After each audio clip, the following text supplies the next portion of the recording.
I'm in a hotel room in Ohio, and these are my May favorites. First of all, let's address the elephant in the room. Did I upload a fully unedited video for my April favorites 2 weeks ago? Yes, it was embarrassing, and I feel revealed to you. I feel naked. But we're here again. Hopefully this version that I'm uploading is the edited version, and I'll never make that mistake again. But I just want to say thanks to everyone for being so cool about what could have been really bad.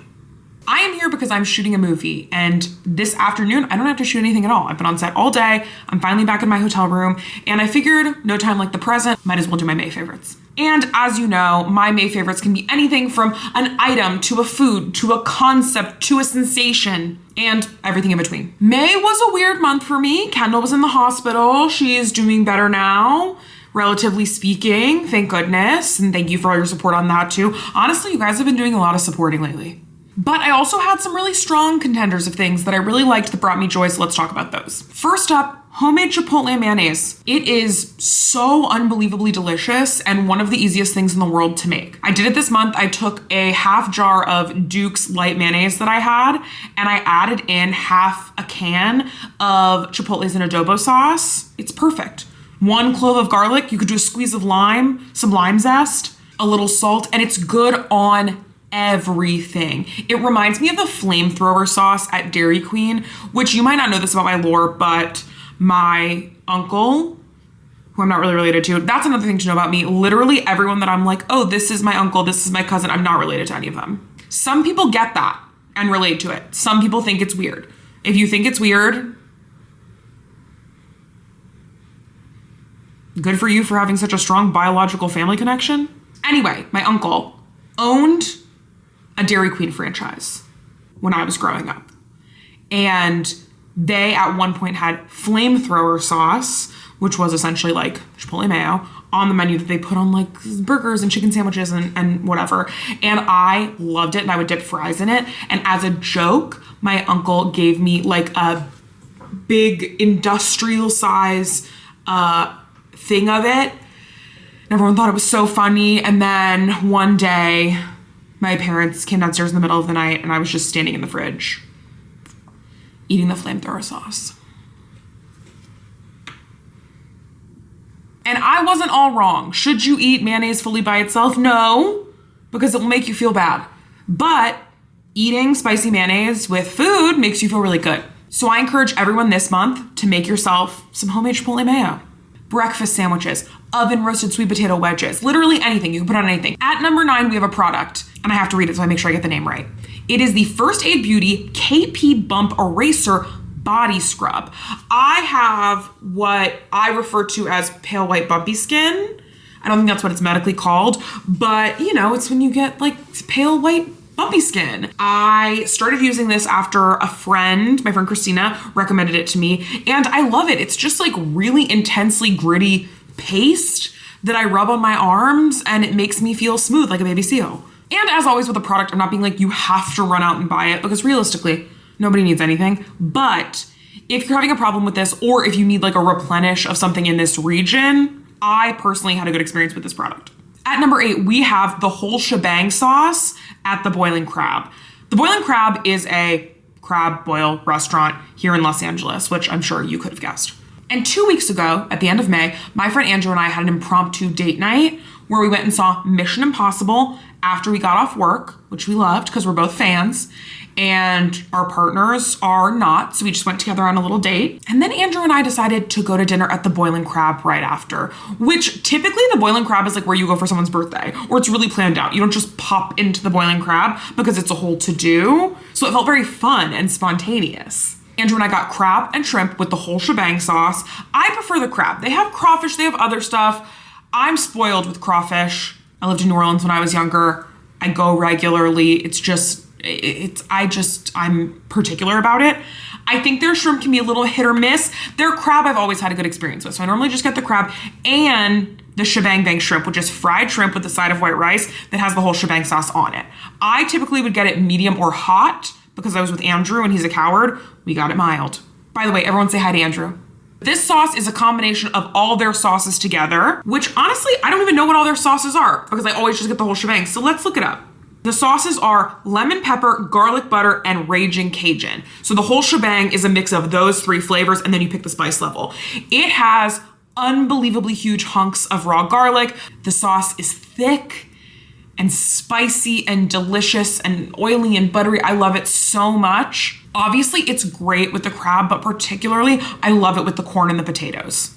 It's also delicious just over white rice. Someone recently told me you could go there and you could get the sauce, just like the sauce with the potatoes and the corn. I thought you had to get some kind of seafood with it. Apparently you don't. So I'm gonna start going there, getting the sauce with the potatoes and the corn, and then taking it home. Doing what with it? I don't know. Maybe I'll bake some salmon and eat all that together. I'll keep you posted about that in June. At number 7, we have the concept of cleaning as you go while you cook. And listen, I know. It makes sense. Of course you should do that. Of course it's helpful, but it's really helpful. I always say I'm gonna do it and then I don't do it. But in May, I was doing it and wow, it's a real game changer. Also, huge shout out to the Rachel Ray Garbage Bowl. I'm assuming that other gay people who are adults now who cook, who are in their early to late 30s, also are using this technique that Rachel Ray founded, where you put just an empty stainless steel bowl on your counter and you put your food scraps in that, and then when you're done, you just dump that whole bowl into the trash. I know what you're saying. Jordan, why don't you just put everything directly in the trash? It just doesn't feel as convenient. I don't know. There's some kind of psychological science behind it. I feel like someone needs to look into that. I don't know exactly what it is, but it's just so convenient. It's just there. I don't have to keep opening the trash can. It keeps everything very sanitary. But yes, I'm going to be cleaning as I go when I cook, as if I'm in culinary school. I'm committing to it, and I'm saying it now here, so I keep doing it. At number 6, we have Bob's Big Boy. I love Bob's Big Boy. I love everything about it. I love the nostalgia of it all. I love the iconography of it. I love the food. This is one of my dad's favorite restaurants in the entire world, and we go here often. It just feels good and homey. My favorite thing to order, first of all, are the onion rings. They have unbelievable onion rings. It even says on the menu, it's like, get our world famous onion rings. Get the onion rings. But what I've been getting recently, patty melt, add the grilled onions. They'll ask you, say yes. Instead of a meat patty, do a veggie burger patty, side of Thousand Island dressing for dipping. 9 episodes in. 6, 9, 7. Delicious. It will send you to heaven. Bob's Big Boy has some of the best salad dressings money can buy, both at the restaurant and in the grocery store. So if you don't live near a Bob's Big Boy, go buy it at the grocery store. Their store-bought blue cheese dressing, unbelievable. I discovered it at work at Sport. It is so good, and it's just as good in the restaurant. Also, get a chocolate milkshake and think about David Lynch. David Lynch used to go to Bob's Big Boy every day at 2:30 and get a coffee and a chocolate milkshake, and I just think that's so sweet and so charming and so LA, and I love it, and I think you should go do it. But in addition to doing the David Lynch, I think you should do the Jordan Myrick, and I think you should order the patty melt with the veggie burger and the onions, and then the side of Thousand Island. Is this anyone's first time hearing my last name and they thought it was pronounced Myrick? It's not. It's Myrick. And as you know, at number 5, I always do something that you can donate money to that I think is good for the world. And this month I'm doing No Age NOLA, which is a charity that helps LGBTQ plus elders in New Orleans. And for those of you who don't know, I mentioned it earlier, I lived in New Orleans when I was younger. My family has a lot of ties to New Orleans and that area. And I moved around so much, but New Orleans has always been the number one place that really feels like home to me. It's always been the place that I've gone back to consistently. And culturally, I just think it's a wonderful place. There's such a strong LGBTQ scene there. And unfortunately, it's in a very conservative state. And because of that, people from all over the South come to liberal hubs like New Orleans to get access. And I think that making sure that we're taking care of our LGBTQ elders who have done so much for us is really important. So I'm going to set up a recurring donation with them, and I encourage you to do the same. At number 4, we have a 2-parter, which is the 72-hour Jacques Torres chocolate chip cookie recipe and my friend Jess Ross. After Kendall got out of the hospital, my friend Jess Ross was very sweet and brought over cookies for us and came, and her and her wife Kate chatted with us for a little bit. It was so nice, and it was so good to see them after something so scary and bad happened. That would have been enough, right? Seeing them was enough. Having cookies, plenty. The cookies she brought are the best cookies I've ever had in my entire life, hands down, no question. I can't stop thinking about them. And she told me that they are the Jacques Torres famous 72-hour cookie recipe. Apparently you like make the cookies and then you let them sit for 72 hours. I believe before you cook them, you let the dough sit for 72 hours before you cook them. I don't know. They were rich and they were chewy and soft, but they weren't like doughy or undercooked, and they were like a little bit salty. They just really were the perfect baked good. Not even the best chocolate chip cookie I've had, the best baked good I've ever had. Certainly the best baked good I've ever had baked by a person that's not a professional baker. And honestly, maybe better than all the baked goods by professional bakers I've had. So absolutely huge shout out to both Jacques Torres and Jess Ross.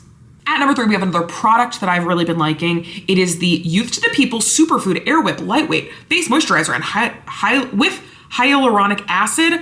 Why do all products have so many words in them? If you're new here, you might know that I'm not a product guy. I don't know a lot about products and I don't claim to. So you might come on here and say, hey, that product actually has gasoline in it. And I would say, oh, okay, thanks. I'll stop using it, I guess. But sometimes I get something that I happen to like, so I'll share it. I was sent this, well, more specifically, Kendall, my fiance, was sent this by Youth to the People. I've always really liked Youth to the People. I use their kale facial cleanser. Their products have always done me right. Their like dream face mask thing that you put on, I really like. And this was my first time trying this small jar of like white nighttime cream. I thought it was great. It really has helped my skin. It keeps me moisturized, but it doesn't feel heavy, which I'm a greasy person to begin with. So it's nice to have something that feels moisturizing without feeling really excessive in the liquid department. And I'm gonna keep using it as my nighttime moisturizer until someone turns me on to something better. At number 2, we have a movie that I saw this month, which is Fight or Flight with Josh Hartnett. This movie rocked. It was awesome. It's so funny. The fight choreography rules. I am 150% sat and looking at the screen for this Josh Hartnett return in the year 2025. I absolutely loved Trap. I thought it was so funny, so good. He's so talented. And Fight or Flight is the same way. I'll give you a little snippet if you haven't seen the trailer. It's about a man who's a spy, who they're like, you gotta find this person on this plane, and then he gets on the plane and like a bunch of assassins are on the plane, is kind of the worst way you can explain it, because I don't want to give anything away. But it was just so fun. If you like fight choreography, you will like it. Josh Hartnett, good for you. And at number 1 this month, we have the WNBA. It's back. The WNBA is back. And I'm a big basketball fan. All of them, NBA, WNBA, now college. I wasn't into college, but now I am. But I love the WNBA the most. I'm a Sparks fan. But honestly, I love all the teams. I'm so happy they're back. They're doing great. So many good new players. The Sparks have some good new players. We're getting our tunnel fits again. WNBA is the best dressed group of people in any sports organization whatsoever. I love them all. I saw Candace Parker in a parking lot a couple weeks ago. That was incredible. So overall, the WNBA has my heart and my number 1 spot this month. And it is now June, so happy Pride. Okay, love you, bye.